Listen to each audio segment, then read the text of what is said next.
Do you want to know more interesting places in Kaohsiung that you won't want to miss? 打狗英语通，带您用英文畅游高雄，成为高雄在地通。Daco English Classroom is on air. Welcome to KBS English. Hello, I'm Yumi. Hello, I'm Queenie. Jiaxian District is bustling with activities in August and September every year.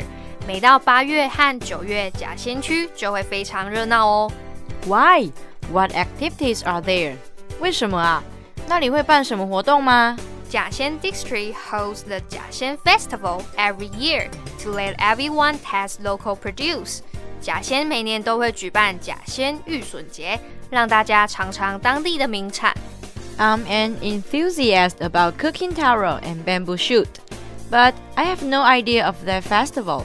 Please tell me right now. 我这个热爱芋笋料理的人，居然不知道有芋笋节，请你快跟我介绍吧。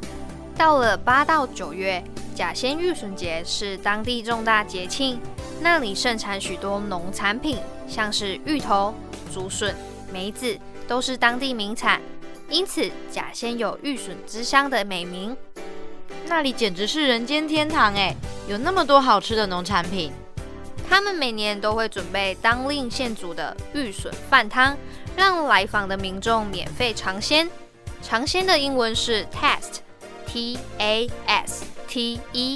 T-A-S-T-E, taste。动词尝鲜也可以是名词，名词有味觉、爱好的意思。A taste for something 就是喜欢、享受的意思。例如 She has a taste for traveling everywhere. 她喜欢到处旅游。每年甲仙芋笋节都会举办活动，而且每年都不太一样哦。像去年就是自行车活动，让游客可以慢慢欣赏甲仙的地理环境以及人文风情。有得吃又有得玩，真的很值得去。没错，尤其像你是芋头竹笋的料理爱好者，更值得去。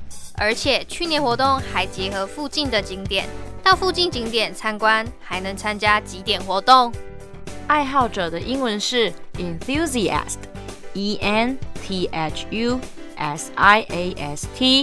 E-N-T-H-U-S-I-A-S-T, Enthusiast。名词，意思是热衷于什么的人。例如 Jim is an enthusiast for cooking. Jim 是位厨艺爱好者。刚刚还提到一个片语 right now, R-I-G-H-T-N-O-W, R-I-G-H-T-N-O-W, right now 是立即、马上的意思。例如 I'd better leave home right now, or I will be late for school. 我最好马上出门，否则上学就要迟到了。对了，你刚刚说甲仙芋笋节那附近有什么景点啊？附近还有甲仙化石馆以及小林村纪念公园，有空可以去那走走参观。打狗英语通节目内容可以在高雄广播电台网站重温收听。打狗英语通，我们下次见。本单元由高雄广播电台、国立高雄科技大学应用英语所合作直播，谢谢收听。 And don't miss out on our next lesson right here at Daco English Classroom. We'll see you then.